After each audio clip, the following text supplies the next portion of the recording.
The following is a presentation of the Chicago Bears Network and ChicagoBears.com. Download the Chicago Bears official mobile app for up-to-the-minute Bears content every day. And now, welcome to Bears All Access, your all-access pass into Chicago Bears football. Bears All Access is brought to you by IGS Energy and sponsored by Athletico Physical Therapy and CDW.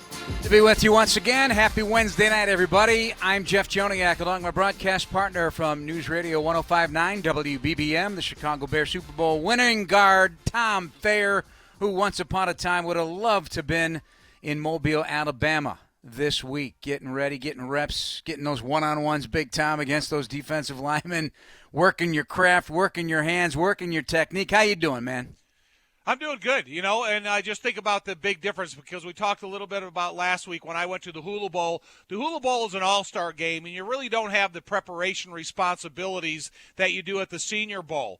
And so as I was glued to my TV today and I was watching the Senior Bowl practices, I was kind of putting myself in the mind of these guys, and the seriousness of football at this time in their life is bigger than any game they've ever played in so far.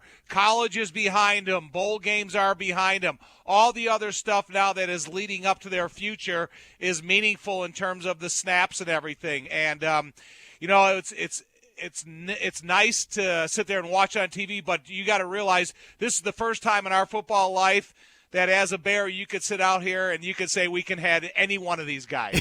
Any one of these guys we want, we can have. And it's kind of funny because some of the superstars aren't there, obviously, but I saw a lot of players that I got a lot of interest in. Right, and we'll go down that list throughout the course of the show. Headed down there on Saturday to call that game for SiriusXM NFL Radio. We'll be joined by Jim Miller, who will be one of my partners on that day in our next segment. We'll also go down to Mobile and talk with the Athletics' Kevin Fishbain, who was kind enough to spend some time with us as well as we take a look at some of the guys. And you're projecting because you know the schemes now of the Bears. You know the offense and defense. Nothing's changed.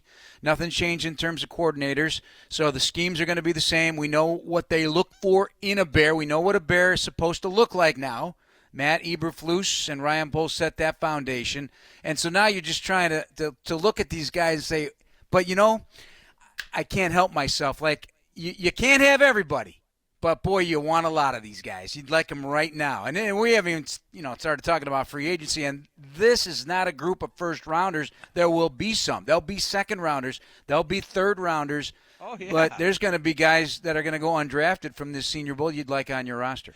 I find funny also, outside the personnel and looking at the different position players, I feel I'm getting to know Luke Getsy better, because I haven't seen an isolation camera on him during the course of any practice that we've ever seen him at the Chicago Bears.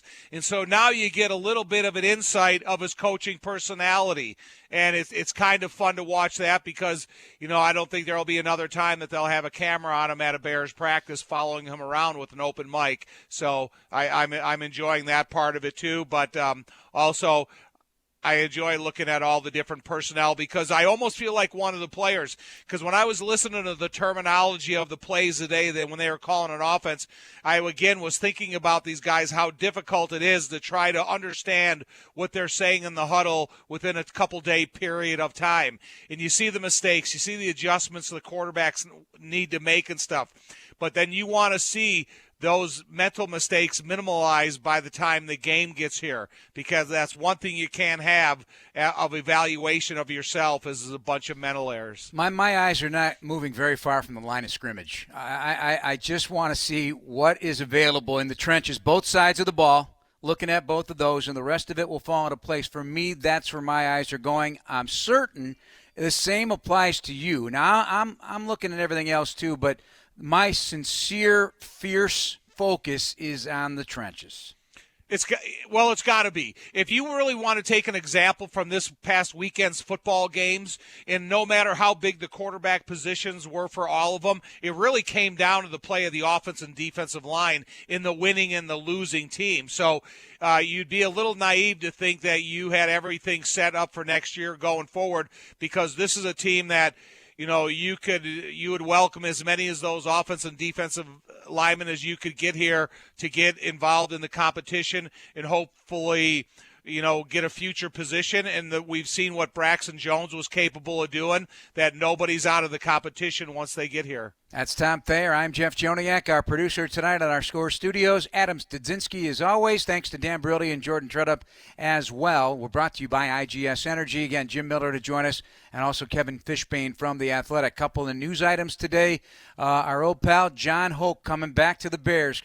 Cornerback coach and passing game coordinator with James Rowe, headed to South Florida, the University of South Florida, as a defensive coordinator down there. But love Big John, outstanding guy, tough coach, going to hold guys accountable back there in the secondary. That's the way he rolls. He has the familiarity, obviously, in this scheme with Lovie Smith and the Tampa 2 and the different aspects of it. But he was with Atlanta last season. He's been around for 41 years in coaching. Yep. It's been a long time, and he still brings the fire.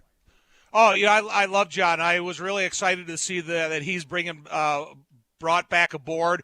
We did get to see and talk to him in the Atlanta game, and it's still a guy that I really think he loves the time that he spent here in Chicago in his past coaching stops, and I think he's a real asset to the defensive backfield of this team. A new quality control coach on offense, Zach Cable, comes aboard. He's been spent some time with the Raiders. Also was a player at Wyoming. Omar Young, who's been on the Bears staff this past season, is now assistant quarterback coach and receivers coach. Helping out in that regard. And Carlos Suber does a great job up there helping the players, has been given the title of Director of Wellness. There are some other positions as well, including our man Pierre in the strength and conditioning department, Tom. We love him. He's got a passion for this organization as well. Yeah, well, Pierre's coming back to be an assisting part of the weight room staff over there, and he believes in lifting heavy weights and getting guys stronger. He's raised around plenty of influences around the NFL, and no bigger than the weight room he'll be working in the Clyde Emmerich weight room. And so I think it's exciting for all these guys to get back involved in the new campus of Hallis Hall and get a chance to see what the Bears have grown into since the short time they've been gone. And what's also significant is there wasn't a massive change. Even after 1 year, oftentimes units get, jumbled up. There's changes made. Guys get taken away for other jobs, and that did not happen this year, which I think is important for the continued development and the continued building of this team. For the one and most important player of all is Justin Fields. And I keep saying it time and time again that the opportunity to live and stay within the same terminology helps you improve as a player more than anything that a coach can kind of tell you or give you hints how to get better at on the football field. So to me, of all these coaches that are coming back, I'm glad that the terminology for Justin is in place. All right, Tom Brady retired today. The passing of Bobby Beathard, one of the best personnel men. Met him many times. Yep. Complete gentleman. Loved the game. Loved surfing. Surfing. We'll get into that a little bit as well. And Jim Miller will join us when we come back. With Tom Thayer, I'm Jeff Joniak. This is Bears All Access. It's brought to you by IGS Energy on Chicago Sports Radio 670 The Score.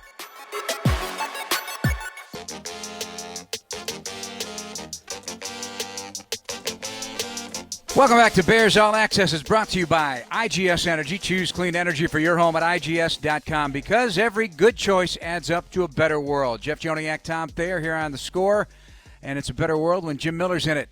From Sirius XM NFL Radio's Moving the Chains, he's getting his fill of football right now, covering conference championship game, and now down in Mobile, Alabama, after he just completed his work on Sirius XM. Jim, how you feeling, buddy? I'm doing great. Tom, Jeff, good to be with you guys today. You had some travel issues this week, right?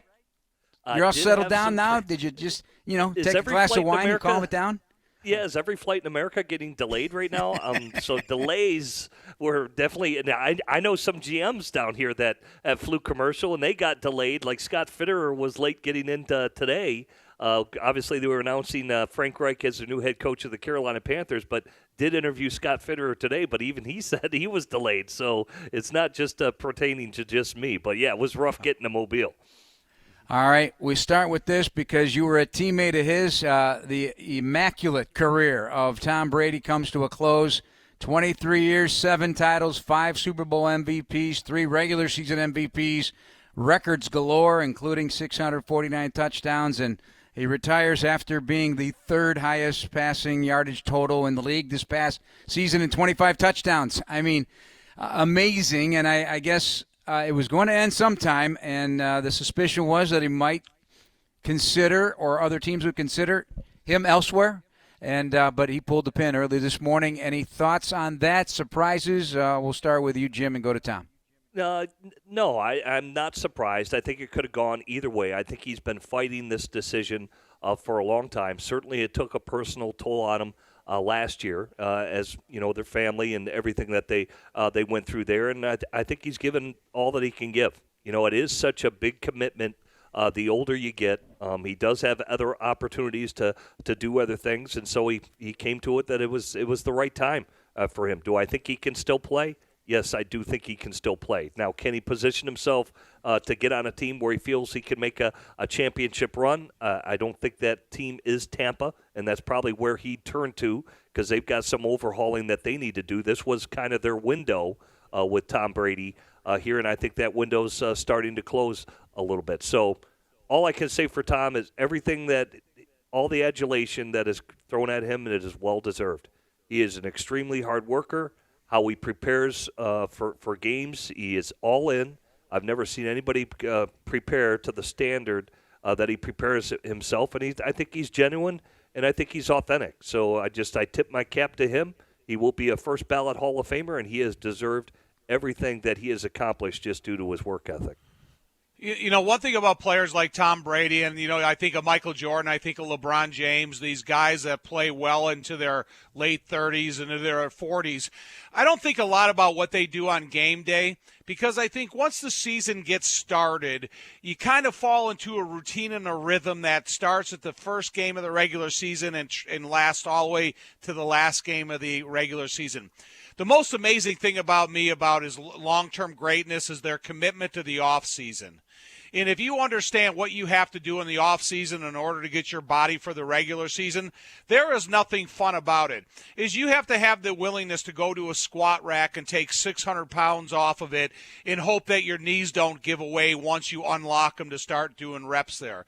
You got to try to accomplish a 500-pound bench that maybe be unrealistic, but that's what you have to try to accomplish. So all these years of service that Tom Brady has put into the offseason that goes unaccounted for, I think it's as fatiguing and taxing in anything that he's done on the football field as a football player. His commitment to the offseason is what impresses me the most. All right, Jim, you played quarterback. Tom, you played offensive line. There are things that these guys, the greats of the game, can do that you can't, despite the fact you want to and your mind thinks you can, both you guys.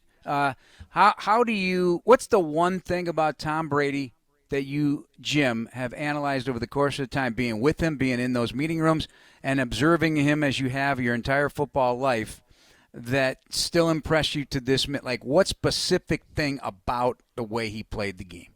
Well, for what Tom touched on is the commitment, you know, in preparing yourself. And it can't just be all in one area, you know, because you're trying to maximize your areas of weakness, and you're still trying to build your strengths and things like that. But for me, it was preparation. I'll go back to Super Bowl 39.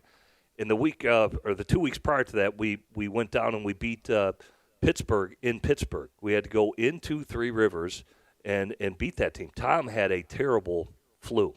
All right, he had a 103-degree temperature and was not feeling well. It was even questionable that he was going to play in the game. But I remember early in the morning, he calls me and Rohan Davies, said, "Hey, let's just go down to the room and let's go over all these plays one more time. Let's think of all blitzes that they could throw at us, and I want to go through all the scenarios." And we did that. And he was sweating profusely. He was getting, drinking as many fluids as he could. He played the game with basically a dry suit on to keep all his heat in because it was so cold. It was like minus 13 degrees at that game. But we did.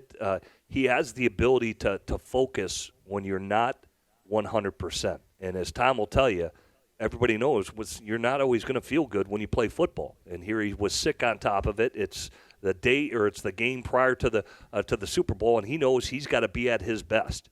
But his commitment, even fighting through a sickness, and what he wanted to do to prepare to win that game, and he was brilliant in that game, guys. I mean, I don't think he made one mistake. We went over every single blitz. Sure enough, Steelers ran every single blitz that they could run at Tom that day, and he was just masterful.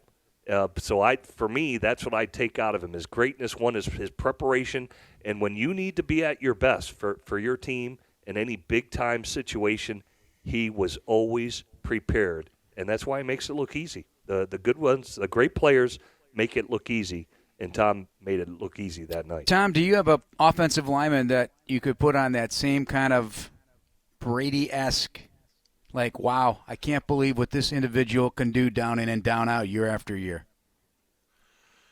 I don't think so. As long as I'd like to sit here and think about guys that have recently played, into their 17th and 18th year, it's so different than a quarterback. And you think of Jim talking about his pregame preparation. And, yeah, you're an offensive lineman. You have to know your responsibility and protection in every run play. But you don't have to know the responsibility of all the 11 defensive players that you're facing, and they can make changes throughout the cadence. So from what Brady has been able to accomplish, listen, we're not talking about tons of guys here. We're talking about a handful of guys from spread out sports that have been able to accomplish what Tom Brady has been able to accomplish. So, could I sit here and think of guys like Darrell Green, who played cornerback for a long time with the Washington Commanders, Redskins at the time? No, it doesn't compare to me, because Brady was able to accomplish what he's been able to accomplish for such a long period of time. And then, but two, was also when he got the notification about being a player. It's not something you prepare for. Hey, Drew Bledsoe just got jacked in the chest. You're in. So, and it's not like you get to sit there and look at the tablet for 20 minutes and then say, all right, coach, I'm ready to go in. I think I got it. That's where you and Tom are on the same page, because that happened to you in the 85 season in Minnesota. Same thing. And you never left the lineup. Right. There's the tie-in. Again, it's not. There is no tie-in compared to what Brady was able to do, the pressure that he was under, and then what he did in the future of that opportunity. You see, Jim, I try to give an offensive lineman a compliment. They just can't take it. They won't. They won't accept it. They never will. That's the way they're built. They're too humble, and that's why they're the smartest guys on the team. All right, we got to take a break, guys. We'll start getting into the Bears and what is ahead as they get ready for this offseason of significance. This is Bears All Access here on Chicago Sports Radio 670 The Score. Welcome back, everybody, to Bears All Access here on Chicago Sports Radio 670 The Score. Jeff Joniak, Tom Thayer, and our guest from SiriusXM NFL Radio is moving the chains, Jim Miller, and our good friend and your teammate, Olin Kreutz. Jim just texted Bruce Matthews. We're talking about longevity, excellence, things that Brady-ish, and he did play a 16-game season at the age of 40 with the Tennessee Titans in 01. That's your classmate. He's my era, man. He's my draft classmate. USC guy. I'm ashamed that I forgot that, and I appreciate the reminder. I'm glad Olin's listening, because if Olin will remember, when we played Washington in Washington, at that point they picked up Bruce Smith, and he was a problem for us that day. I think it was his 19th year in the NFL. And that was the game where Brad Maynard ran the fake punt, right, and hits Urlacher for a touchdown. Oh, yeah, that's 0-1. The fake field goal, and hit the touchdown.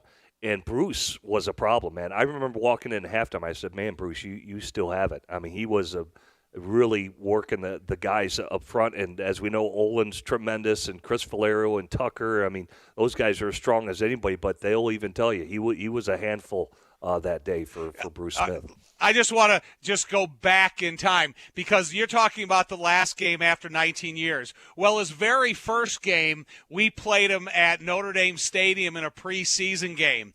Yeah. And he was like 300 and something pounds. He was a big, huge, roly-poly guy that was so out of shape. The grass was so long at at Notre Dame Stadium. He could barely pick his feet up off the grass. I think he ended up getting hurt or something, and then we were like going, oh, my God, this is Bruce Smith? No way. And then he met Rusty Jones, was introduced to the Stairmaster, and his career completely changed because of it. Great stuff. This segment of Bears All Access brought to you by Athletico Physical Therapy. Visit athletico.com to request an appointment in clinic or virtually and start feeling better tomorrow. All right, let's talk Bears because Luke Getsy, the head coach of the American team during Senior Bowl activities, the offensive coordinator of the Bears, they had the breakfast meeting. Were you at the breakfast meeting today?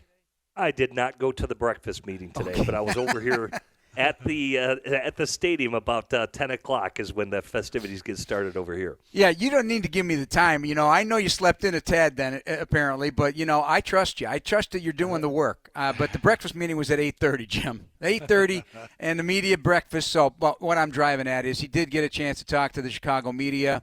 I don't have that audio right now, but, Jim, a lot of it, everybody wants to know what the plan is now for Justin Fields. And the idea that people are on internet and Twitter going crazy about scenarios, including would they move him, would they keep him and bring somebody else in to compete at the quarterback position? What can they do with this draft now in terms of trades and how to work that? The plan is simple. Keep working at it and keep developing and keep building around him. That's my perspective. What's yours, and then Tom? Yeah, I think when you look at Ryan Poles, I think they are committed to Justin Fields. He did a lot of great things this year. Certainly he's got the eye-popping runs, but we know there still needs to be work to do in the passing game. And I think Ryan Poles has acknowledged that. I think Luke Getsy has acknowledged that, Matt Eberflus, and I think even Justin Fields knows the passing game's got to get better. You don't want to be a one-dimensional team, and those are all areas that the Bears are going to look forward to in improving. Because as we know, this is a passing league primarily. And you do have a ton of these athletic quarterbacks that are really changing the position and just with their athleticism and how they are incorporated into offensive game plans nowadays. And I think the Bears are looking for that. I thought they laid a nice foundation for Justin Fields last year, and now they're going to continue to build it out and keep working at it, as you mentioned. One thing about Justin, too, is I don't think he's excluded from having competition behind him. So whether, Luke Getsy's looking at who he's looking to, it's you got to bring in a person that they believe that can create competition at the position and push the guy in front of them and hopefully capitalize on your own opportunity. And I think Justin's willing to stand up against any competition they bring in here against him, and just like any other guy on this football team should be. I don't think there's very many guaranteed starters right now on this roster, and so I think the competition is, Luke Getsy's got to be looking at every player on this football team and every offensive player, most certainly. Fellas, are you interested in having a quarterback in similar traits to Justin to be the backup? I am. I think, it's there was a big contrast this year. When Trevor Siemian got in there, the style of offense kind of changes. And I think we know for Nate Peterman, these guys are athletic, but they're nowhere near to the same skill sets of what Justin Fields bring to the table. Baltimore, look at the direction they've gone in. They actually, not only did they draft Lamar Jackson, and then they went out and drafted Trace McSorley. McSorley's no longer there, but he ran a similar type of offense at Penn State, and now he's out there in Arizona. Because why? Because Kyler Murray went down. They wanted a similar style of offense with Trace McSorley out there. So I do think there is merit to bringing in a guy that has similar skill sets or traits as Justin Fields. They may not be as athletic as what Justin Fields is because he's off the charts, but your offense wouldn't really change if he goes down due to injury. And I think it did change quite a bit when the other two quarterbacks were in there. I just want to see whoever comes in here to compete has the reality that if they can develop, that they can play. I don't want to take a flyer on a guy that may be a little too short to really be a starter, but he's got athleticism, so he plays the position similarly. I would like guys that can come in here, and if it is going from a Trey Lance to a Jimmy Garoppolo to a Purdy, that every one of these guys have the skill set to run the offense according to how the offensive play caller sees fit. So, I would like to see someone come in here with similar traits to Justin, because I think that they can complement each other. They can talk about the game and similarities in the way they're seeing it, and it will help both of their developments. Of the 6 quarterbacks last year, 5 out of the Senior Bowl actually took snaps in the NFL last season. There are 6 quarterbacks at the Senior Bowl this week. We'll get a feel for where they're at from Jim Miller, along with our guest coming up here in moments, Kevin Fishbain from The Athletic. We'll step away here on Bears All Access on Chicago Sports Radio 670 The Score.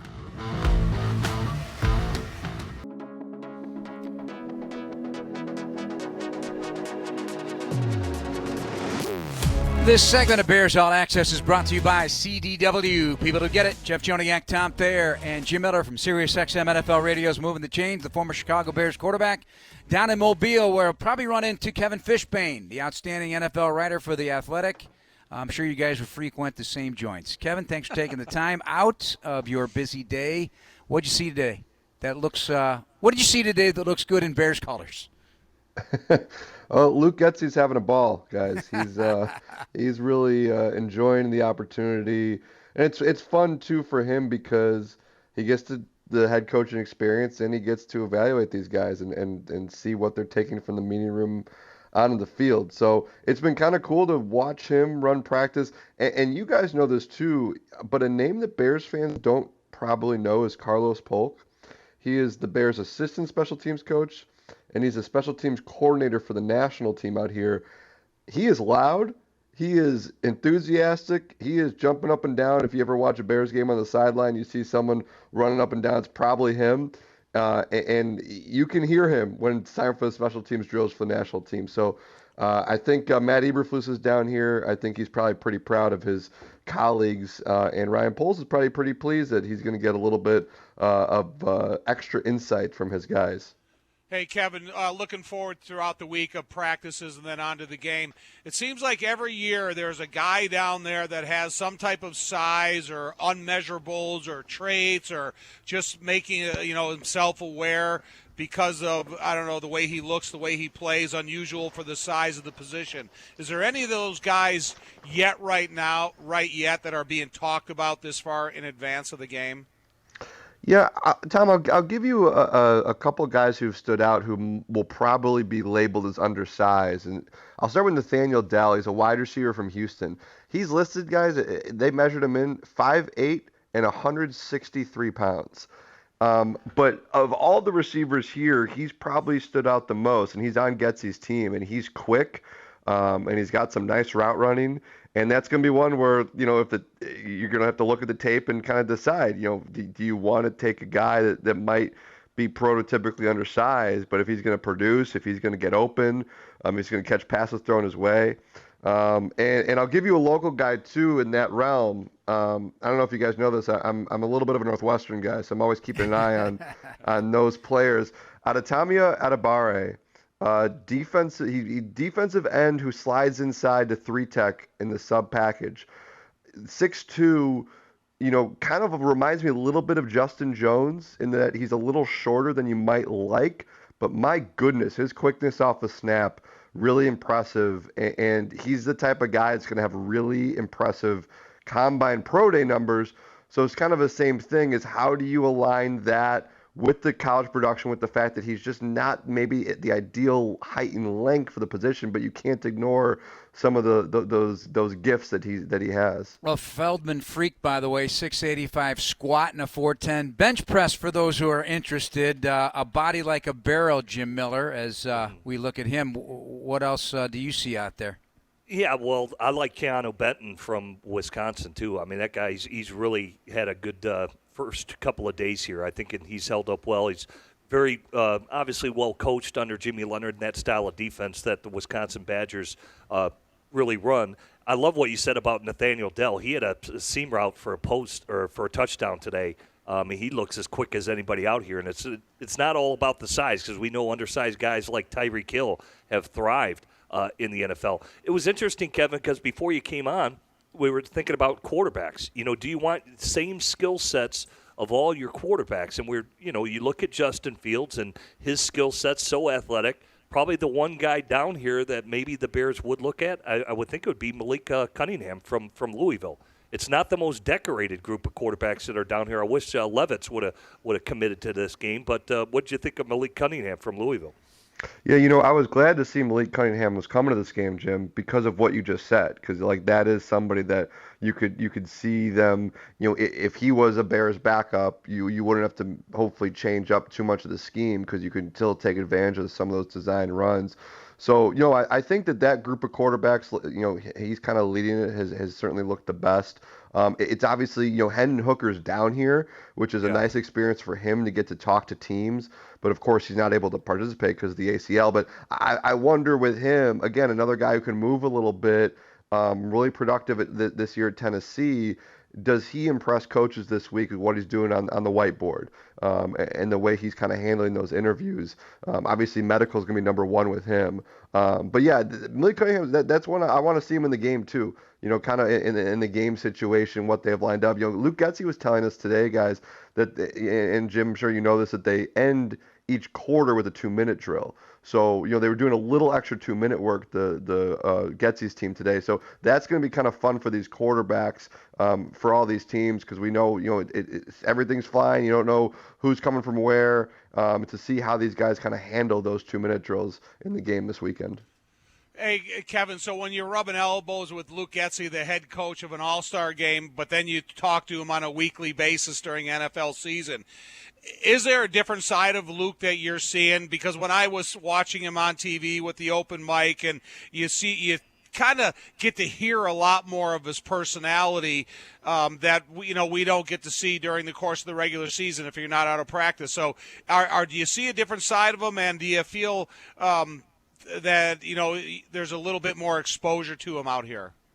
Yeah, I do. I think there is. I mean, that's been, again, the kind of fun bonus for those of us who are here to get to know him better, to get to be in this a little bit more of a casual setting, not buttoned up. Obviously, I really appreciated Getsy throughout this season. Was very upfront with us, very matter of fact about what's going on, whether it was positive or negative about the team, and was never, didn't take umbrage with certain questions when things weren't going as well as he wanted, and would have a little fun. And you're seeing more and more of that. I think this is somebody, he said to us, he goes, guys, I'm not going to be out there yelling and screaming and tackling guys, but I like to bring some juice to my practice. And he ended the first practice with a competition, offense versus defense, loser does push-ups, and he really wanted to put an emphasis on these players having fun. I mean, these guys are just so tightly wound because to them it's this big job audition, which it is.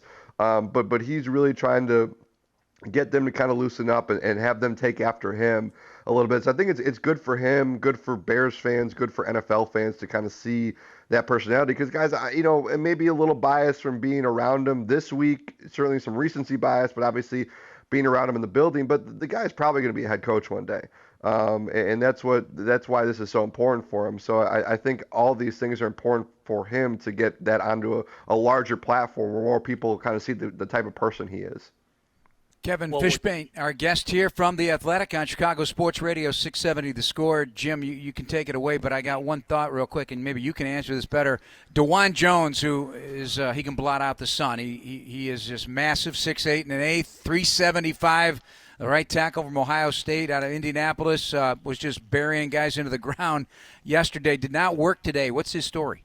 I texted Jim Nagy, and supposedly he's got a legitimate injury. I'm sorry, Kevin. Go ahead and fill in the dots there. No, Jim, that was perfect because you had the information that I was looking for. Yeah, so I noticed because he was so dominant the first day, and I got here early and noticed that he wasn't even on the field. He wasn't even dressed, and I said, man, maybe we know agents can step in, and some guys don't play in the game, and if you dominate early in the week of practice, some guys elect to just shut it down. Say, hey, I've done enough, and that's all I'm going to do. But I texted Jim Nagy from up here in the booth, and he said no, he's got a legitimate injury, and so that he's going to sit out today, and we'll see if he returns tomorrow. But One thing I was going to ask you, Kevin, is for Luke Getsy, because this is different this year, normally they designate two staffs, like obviously the Patriots and Falcons are doing the Shrine Bowl. This staff for Luke Getsy, there's got to be a level of trust involved. Did Luke Getsy talk about that? Because it's like an assortment of coaches that he may or may not have familiarity with that really comprise his staff as both staffs on each side in the American and National are like an all-star team of coaches, so to speak, from all different organizations. Yeah, one of the things he said, Jim, about that from a positive standpoint, what he likes about it is he's learning stuff from these guys. He's able to take some things from them. I think it might have been different if it was just the full Bears staff. He's not going to be able to, because he really wanted to walk around to every position, go to every meeting room, kind of what Matt Eberflus does at Hallis Hall, and be present. That was his big theme, Luis. He wants to be present. Well, if he was doing that with all the Bears coaches, he would probably not learn a whole lot because he knows all these guys. He does have Dave Borgonzi here, the Bears linebackers coach. Tim Zetz has kind of been his right-hand man, who's the Bears assistant tight ends coach, so he's been helping him out a lot. But I think for him, there are a couple Packers coaches are on staff, so certainly he's got a connection with those guys. But I think he's really appreciating that he's getting all these different perspectives from these coaches and to continue to learn and kind of build his own portfolio when it comes to the field of coaching. Kev, when you look at the offensive and defensive line talent, probably the biggest need for the Bears going into this season, is there any guys that the people are gravitating towards their name that maybe be that special second or third rounder? I've seen a couple of them in one-on-ones that I could see that may not be a first rounder but are going to be, early candidates to play in their career. Yeah, the name that's flashed, or the guy that's flashed the most to me, Tom, is Will McDonald from Iowa State, the edge rusher. I'm sure Jeff knows him a little bit. Please, are you kidding? I love this guy. Love his spin move. He showed that today. He did. It's funny. What I loved too about that today, Jeff, was it was his second rep in a row. The first rep went around the edge. Next one did the spin move to kind of show the arsenal a little bit. But he's got the length. He's got the tenacity. He has popped both practices. So that's someone from, and I think we'll be talking about it for the next 3 months about how much it would help the defense to get not one, not two, not 3 new edge rushers or whatever you need to bolster that defensive line. So he's definitely the guy in terms of making plays from that defensive front that stood out to me the last 2 days. All right, Kev, we're going to let you go. Any other final thoughts before we says there's a lot of Chicago, not a lot, but several Chicago area kids. The one that has caught my attention in terms of his ability to run routes. You mentioned Nathaniel Dell, but I'll tell you, some great route running by Jaden Reed out of Naperville Central in Michigan State. He started at Western Michigan in his career, did pretty well with 26 touchdowns and a 14-yard average out of Michigan State. But dangerous with the route running, and he's got some size at nearly 5'11". Yeah, no, he stood out too. He's looked pretty good, looks the part, quickness, and obviously, as you mentioned, really productive throughout his college career. Another local guy who I'm curious to see what happens with him in the draft, because I'm not sure if his size is there, is John Michael Schmitz, the center from Minnesota. And guys, we all know the history of centers in Chicago, and I think if you're him and you grew up in the area and you grew up watching, for him, he probably grew up watching Olin. You go, older guys and they watched Garza or they go way back and they watch Jay. You go through it. I think that it's always fun to me to see the Chicago guys who play center who make it to this level and to see if they could make it into the NFL, because we know it's a bit of a hollowed position with this team. Sure is. Homewood Flossmoor High School, and he looks really good, 6'4", 320. We'll discuss more of that as we continue on. We got a long way until the draft, Kevin. They were just getting started, and it's already a lot of fun. Thank you so much. Enjoy the rest of the week. Thanks, Kevin. Thank you, guys. Kevin Fishbain, our guest. We'll be back after this. This is Bears All Access. It's brought to you by IGS Energy on Chicago Sports Radio 670 The Score. Calling all Bears fans. Get the ultimate VIP fan package at Soldier Field this season with Chicago Bears VIP. Secure a game ticket, pre-game hospitality, appearances from Bears legends, and more all in one place. Make the most of your game day experience at Soldier Field this season. Get your VIP fan package by visiting ChicagoBearsVIP.com today. Connie's Pizza has been Chicago's go-to pizza for over 50 years. Call 312-CONNIES with pizza options including classic Chicago deep dish, stuffed, thin crust, and our original Connie's Pan Pizza. Connie's is home to Chicago's pizza. Call 312-CONNIES and visit Connie's Pizza with a whole family in big groups. And visit before and after Chicago Bears games utilizing our shuttle buses to and from all home games. We're located just 6 minutes from the stadium and have enough parking for everyone. Connie's Pizza is your go-to pizza for Chicago pizza. Call 312-CONNIES and order today. Traveling to an away game to watch the Bears win big? Get ready to celebrate. Celebrated a little too much? Time to sleep in. Slept in and gonna miss that flight home? Time to change your flight without paying change fees thanks to United. So, when will you worry about getting back? Tomorrow? Maybe? United, proud to fly the Chicago Bears. Does not include basic economy unless a United waiver applies. Exceptions apply for certain international flights. In America, the future belongs to everyone.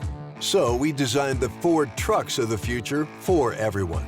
Ford F-Series, America's best-selling trucks for 45 years straight. Made for performance and capability on and off-road.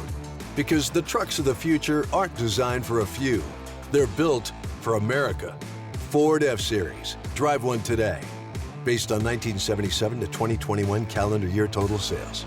It's game time, but before Terry can enjoy his brat, he's got one last thing to digest, an impending work deadline. Luckily, CDW helps Terry and his team make big plays from anywhere, even the tailgate, by pre-configuring Lenovo ThinkPads with the Intel Evo platform. With business class performance and effortless connectivity, Terry tosses over the files, and she's got them. Lenovo makes seamless productivity possible. CDW makes it powerful. Learn more at cdw.com/Lenovo Client. CDW, official technology solutions advisor of the Chicago Bears.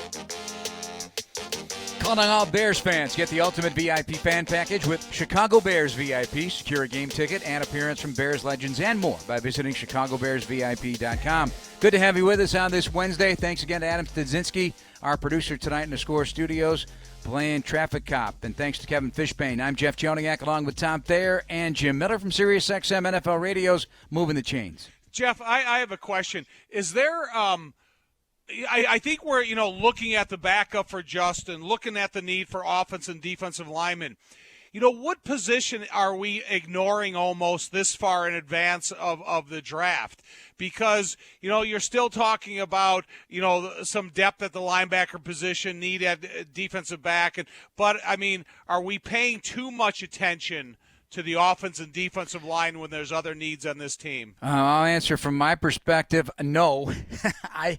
Listen, that front seven, it needs a lot. It needs a lot. The offensive line, we got to have the trust of what we're going to be putting out there each and every week and what the development process and competition will be.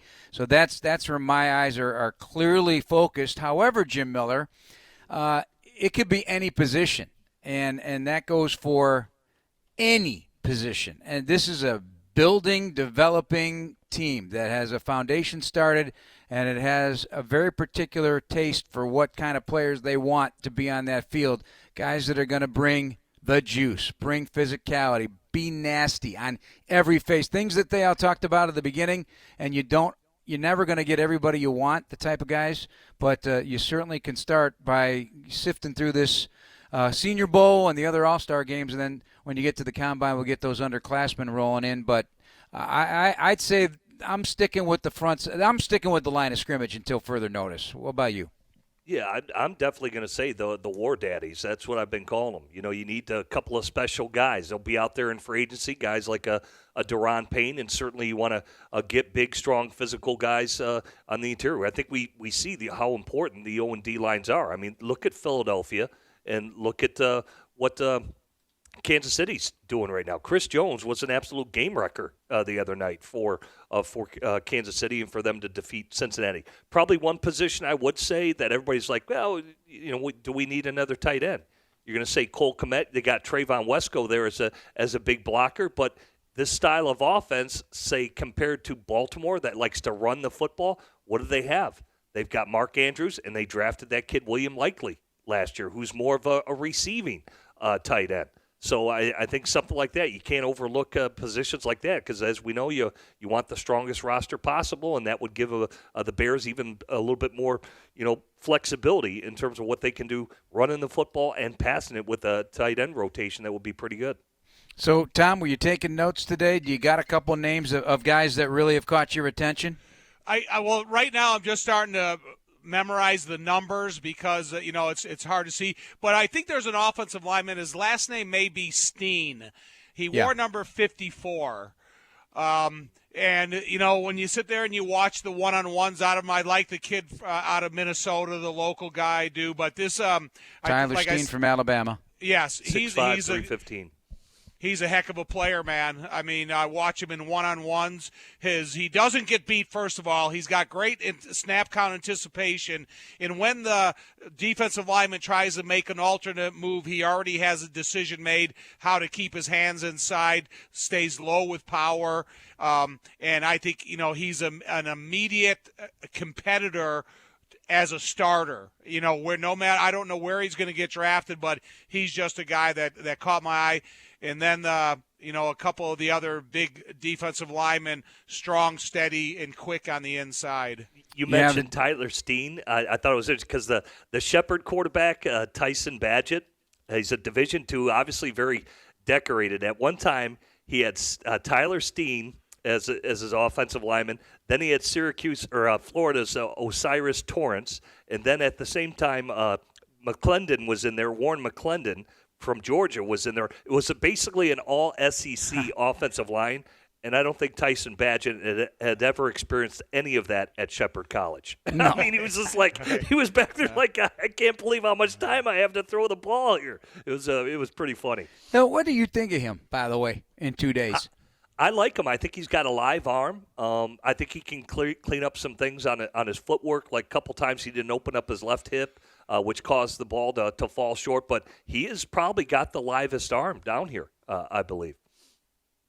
Yeah, and the competition comparison is really hard to even put in the same ballpark, obviously. But Division II quarterbacks, it's rare, no question. But this is a guy who believed in himself. He wanted to be at Notre Dame. He entered the portal hoping he would go to Notre Dame. Yep. And so I like that attitude. He's from West Virginia. If I'm not mistaken, that college is in that same area, Jim. But he does have a live arm, and his dad's a 28-time world champion arm wrestler. So, you got these interesting stories, but that's a competitive thing, right? So, you got that coursing through your veins. Mastrolli? Do you guys remember Kenny Mastrolli? Yeah. Kenny Ken Mastrolli. Kenny You're really bringing out the names. Well, Kenny is working with him. So Kenny is developing Tyson Badgett, and believe it or not, I'm wondering if he landed him because if you don't know this, Kenny is one hell of an arm wrestler. Really? And, I did not know that.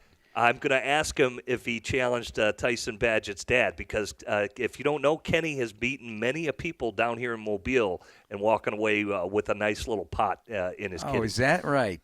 Yes. No kidding. Had no idea. This is like the Sylvester Stallone Over the Top movie when he was a professional arm wrestler. Yeah, and dad does it both left and right. So he's ambidextrous. Yeah. How about that? He's won championships with both. That's crazy. Yeah, that is crazy. Jim, have you fallen – now, I know you're looking at the league differently, obviously, at all times. You got to cover the whole canvas. But specifics to what the Bears – what you envision they need and what types of players would fit. Have you fallen for any of these guys in 2 days? Well, yeah. I Anybody think in particular? There's guys that flash, and here you were just talking about obviously the Iowa State Will McDonald. I mean, he has flashed every single day. For me, I think three techniques are really going to be something the Bears eye in free agency, and I think they need to look to draft one too. So Zach Pickens out of South Carolina, he showed a lot of explosiveness where he can penetrate and be that type of guy up front. There's numerous offensive linemen that we just talked about. Obviously, the marquee name is DeJuan Jones and just how he is impressed here and how good he is. There's speed at wide receiver. You already brought up Jaden Reed. I thought not only did Jaden Reed flash in his route running, he hit a nice deep bomb for a touchdown where he just flat out ran past everybody. I think his punt return skills are incredible. So I think there's a little bit of everything, and as we know, they can't all go in the first round. It's going to be littered throughout the entire draft, and you just start to look at the guys that can really help your team. You know, who really impressed me here is that Riley Moss, the Iowa DB. I mean, he's got 11 interceptions. He returned for touchdowns. Both days, he's been all over it in covering some of these speedy receivers because a lot of people questioned his top-end speed. Can he match, with the speed with the ball production? And I think he's really making a good case for himself that he can. Right. I heard him today. He says he thinks he can run in the 4.3s at the combine. So, they're completely dismissing him as a corner and just keeping him in the safety realm because of that speed. But he thinks he can do both. Tommy? Yeah, speed is good it's good if you can use it to benefit what your position is. Because we've seen guys go either through the combine or through this process. They run a 4.2, 4.3 40, and then they get up to the NFL level and they really don't accomplish a lot. So I think it's more of what you see in between the whistles more so than what you see on a track or a competition like a combine. It took us 57 minutes and 42 seconds to bring up Cody Mock because the offensive lineman, they had him out of tackle today, Jim. Center, guard, he's out of North Dakota State. Really like what he did. A lot of great adjustments even from yesterday with his hand use, his positioning, and dealing with some of that beef up front because there are some really athletic offensive linemen in the interior there that he had to deal with. Yeah, his best friend is Cordy Volson, the rookie guard who's starting for the Cincinnati Bengals. So, you look at that conference and smaller players have come out of here. This guy is impressive. Like I said, he's got that long red hair that's flowing. He's got no front teeth. Yeah. And then he's playing the fiddle. I mean, he looked like Charles Daniels out there, or Jack Daniels, one or the other. Charlie Daniels. Yeah. Oh, yeah.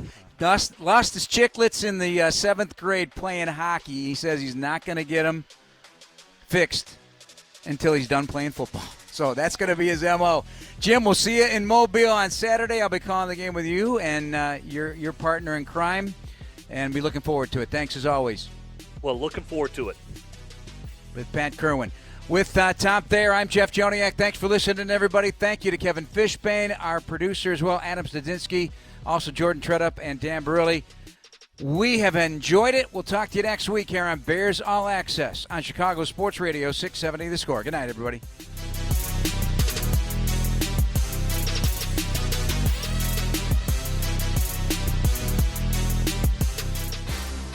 Thanks for listening to this Chicago Bears Network presentation of Bears All Access. Podcasts are available on chicagobears.com and on iTunes, or download the official Bears mobile app.